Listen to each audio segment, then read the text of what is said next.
ऋषित और विशाल फौरन हॉस्पिटल के अंदर गए। उन्होंने देखा कि गौरव और रिद्धिमा एक कैबिन में जा रहे थे। ऋषित और विशाल वहीं बाहर थोड़ी दूरी पर रुक गए।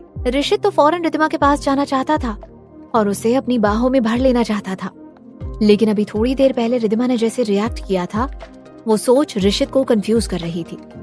अगर रिद्धिमा गौरव के साथ थी, मतलब जरूर उसकी कोई मजबूरी होगी, तो कहीं ऋषित के गौरव के सामने आ जाने से रिद्धिमा के लिए कोई खतरा न हो। इसलिए ऋषित ने फैसला किया था कि वो पहले सारा सच पता करेगा, फिर रिद्धिमा से मिलकर उसकी मदद करेगा और उसे इन सब से बाहर निकालेगा। इसीलिए रिद्धिमा की बहुत फिक्र होते हुए भी ऋषित दूर खड़े होकर उनके बाहर आने का इंतजार कर रहा था। थोड़ी देर बाद ऋषित ने देखा कि रिद्धिमा और गौरव डॉक्टर के कैबिन से बाहर आ गए थे। गौरव रिद्धिमा का हाथ पकड़कर उसे सहारा देते हुए हॉस्पिटल के एग्जिट की तरफ लेकर जा रहा था। ऋषित और विशाल को वो लोग देख नहीं पाए। उनके बाद डॉक्टर के कैबिन से एक नर्स भी बाहर आई। ऋषित ने फौरन उस नर्स के पास जाकर उससे पूछा, nurse, can you tell me about the patient just left? Nurse ने जरा शक से ऋषित से पूछा, are you also with her? Rishit ने टेंशन भरी आवाज में पूछा, yes, I am her friend. Is she okay? What happened to her? Nurse ने धीरे से जवाब दिया, yes, don't worry, she is okay.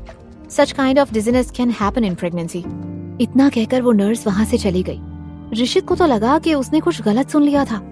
वो पुतपुताते हुए बोला, उसने क्या बोला? विशाल ने कंफ्यूज होकर ऋषित की तरफ देखते हुए कहा, उन्होंने कहा कि वो ठीक हैं और उन्हें प्रेगनेंसी में इस टाइप के चक्कर आ सकते हैं। ऋषित ने गुस्से से विशाल को घूरा और कहा, शट अप, मैंने तुम्हें ट्रांसलेशन करने को नहीं बोला। विशाल कुछ बोलने वाला था, पर उसने ऋषित का गुस्सा देख चुप रहना ही बेहतर समझा। ऋषित एक तरफ हैरान था और दूसरी तरफ उसका दिल भी टूट रहा था, ये सोचकर कि क्या रिद्धिमा और गौरव सच में साथ थे? क्या ये सच में गौरव और रिद्धिमा का बच्चा था? वो बहुत ज्यादा परेशान हो गया था, इतना कि वो बाकी सब भूलकर अभी इसी वक्त रिद्धिमा से सवाल करने उसके पीछे चल पड़ा। दूसरी तरफ रिद्धिमा और गौरव हॉस्पिटल से निकलकर उनकी कार की तरफ चलते हुए जा रहे थे। रिद्धिमा ने थोड़ा परेशान होते हुए गौरव से पूछा, गौरव, डॉक्टर ने क्या कहा? उन्होंने तुमसे अकेले में क्या बात की? गौरव ने प्यार से रिद्धिमा की आंखों में देखते हुए कहा, अरे कुछ नहीं, उन्होंने कहा कि तुम्हें बिल्कुल स्ट्रेस ना हो, इसका ख्याल मुझे रखना चाहिए और तुम्हें कोई टेंशन लेने नहीं देना। तो अब तुम ही बताओ, मैं तो तुम्हारा कितना ख्याल रखता हूँ, लेकिन तुम हो कि स्ट्रेस लेती रहती हो। रिद्धिमा ने अपनी उलझन बताते हुए कहा, पर मैं क्या करूँ गौरव, बहुत अजीब से सपने आते हैं मुझे, मैं क्या करूँ? और ये सोच सोच कर मुझे बहुत टेंशन होने लगती है। जिस पर गौरव ने रिद्धिमा के कंधे पर हाथ रखते हुए कहा, स्वीटहार्ट, कितनी बार बोला है कि वो सपने हैं, तो उनके बारे में इतना मत सोचा करो। रिद्धिमा ने कुछ नहीं कहा। कहीं ना कहीं उसे पता था कि गौरव यही कहेगा। गौरव से पिछले कई दिनों से वो यही सुन रही थी कि वो उन सपनों के बारे में ना सोचे, लेकिन रिद्धिमा क्या करे, उसे वो सपने इतने रियल और अपने से लगते थे कि वो खुद को उनके बारे में सोचने से रोक नहीं पाती थी। रिद्धिमा और गौरव कार तक पहुंच ही गए थे कि किसी ने पीछे से आकर रिद्धिमा को अपनी ओर खींचा। वो कोई और नहीं बल्कि ऋषित था। रिद्धिमा ऋषित को बस देखे जा रही थी। ऋषित रिद्धिमा को कसकर गले लगाते हुए बोला, ऋतु बेबी, तुम यहाँ क्या कर रही हो? मैंने तुम्हें कहाँ कहाँ नहीं ढूंढा और तुम्हारे बगैर मैं जी नहीं पा रहा बेबी। ये सब हो क्या रहा है? Please tell me. रिद्धिमा कुछ कहती उससे पहले ही ऋषित रिद्धिमा का चेहरा अपने हाथों में लेते हुए उसके होंठों को चूमने लग गया। ये देखकर रिद्धिमा बिल्कुल शॉक रह गई। तभी गौरव ने गुस्से से जलते हुए ऋषित को रिद्धिमा से दूर खींचा और चिल्लाकर बोला, दूर रहो मेरी रिद्धिमा से। ऋषित को भी बहुत गुस्सा आ रहा था कि गौरव उसके रिधु को किस करने में डिस्टर्ब करने वाला होता कौन है। गुस्से से ऋषित भी चिल्लाकर बोला, तुम दूर रहो मेरी रिधु से गौरव।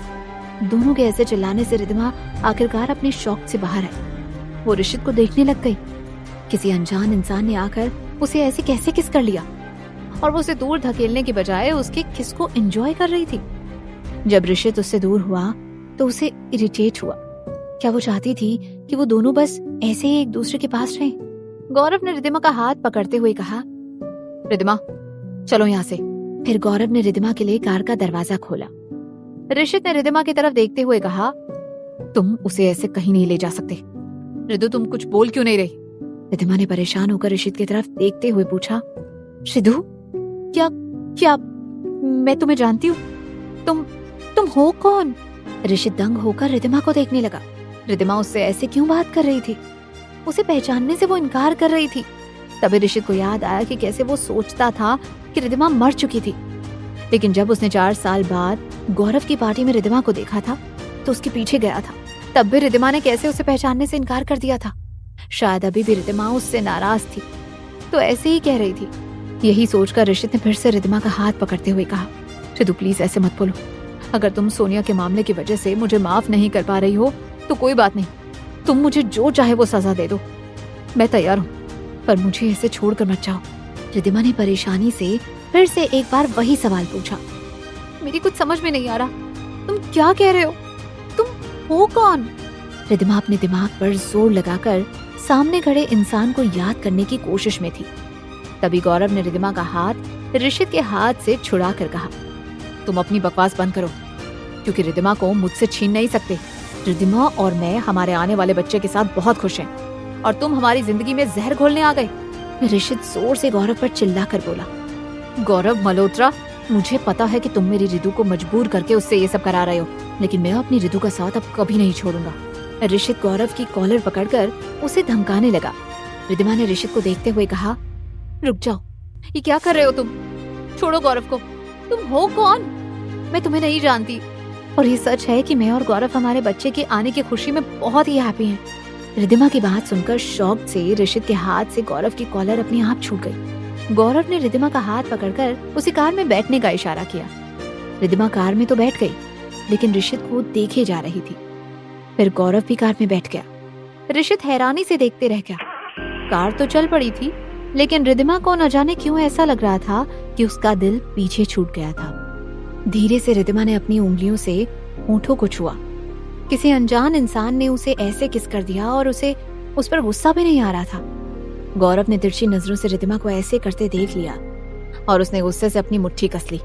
तभी रिद्धिमा ने गौरव से पूछा, गौरव है कौन वो, और इस तरह से वो तुमसे क्यों बात कर रहा था, और उसने मुझे ऐसे किस किया? क्या मैं उसे जानती थी?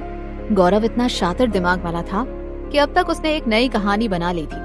उसने धीरे से कहा, वो ऋषित है और वो तुमसे एक तरफा प्यार करता है और बहुत दिनों से तुम्हारे पीछे पड़ा है, लेकिन तुम उसे याद मत करो, मत सोचो उसके बारे में। रिद्धिमा हैरान रह गई। ना जाने क्यों ऋषित नाम उसके दिल और दिमाग में गूंज रहा था। अगर सिर्फ ऋषित रिद्धिमा से प्यार करता था और रिद्धिमा का उससे कोई वास्ता नहीं था, तो ऋषित नाम उसे इतना जाना पहचाना क्यों लग रहा था? उसे ऐसा क्यों लग रहा था कि ये नाम उससे बहुत जुड़ा हुआ था? पर रिद्धिमा ने ये सब गौरव से नहीं पूछा, क्योंकि अभी डॉक्टर ने उसे स्ट्रेस लेने से मना किया था, और अगर वो ऐसे कुछ सवाल करेगी तो गौरव उसे स्ट्रेस लेने के लिए डांट देगा। एक तरफ रिद्धिमा ऋषित को देख परेशान थी, वहीं दूसरी तरफ ऋषित के कानों में रिद्धिमा की कही बातें गूंज रही थी। रिद्धिमा ने कहा वो ऋषित से नहीं बल्कि गौरव से प्यार करती थी। वो दोनों साथ में खुश थे और उनका बच्चा भी आने वाला था। ऋषित ये सब और सह नहीं पाया और बेहोश हो गया। विशाल ऋषित को उसी होटल लेकर आया जहां ऋषित निशांत और नताशा के साथ ठहरा हुआ था। ऋषित को ऐसे बेहोश देखकर नताशा परेशान हो गई और निशांत रोने लग गया था। विशाल ने नताशा को पूरी बात बताई। नताशा हैरान रह गई कि ऋषित की बीवी किसी और के साथ यहाँ रह रही थी। ऊपर से डॉक्टर ऋषित को होश में लाने की कोशिश में लगे थे, लेकिन वहाँ किसी को भी ऋषित की मेडिकल हिस्ट्री पता नहीं थी, तो उनकी मुश्किलें और बढ़ रही थी। नताशा ने फिर परेशान होकर अरुण अरोड़ा को फोन किया और उसे सब कुछ बता दिया। अरुण ने फौरन डॉक्टर रॉय को फोन करके किसी ऐसे डॉक्टर का इंतजाम किया जो सिडनी में ऋषित की मेडिकल हिस्ट्री के अनुसार इलाज कर सके। डॉक्टर ने ऋषित को इंजेक्शन दिया और कुछ घंटों बाद ऋषित को होश तो आ गया, लेकिन ऋषित बहुत टूट गया था। उसे बार बार रिद्धिमा की याद आ रही थी। अब उसे समझ आ रहा था कि जब ऋषित सोनिया को उन दोनों की जिंदगी में ले आया था, तब रिद्धिमा को कैसे महसूस हुआ होगा, उसे कितना दर्द हुआ होगा। रिद्धिमा उस वक्त कैसे टूट गई होगी। आज उसे वैसा ही दर्द हो रहा था, वैसे ही वो टूटा हुआ महसूस कर रहा था। उसे याद आया कि रिद्धिमा ने कैसे एक दिन कहा था कि ऋषित रिद्धिमा का दर्द शायद उसी दिन समझ सकेगा जब रिद्धिमा उसे ठुकरा कर किसी और का हाथ थाम लेगी।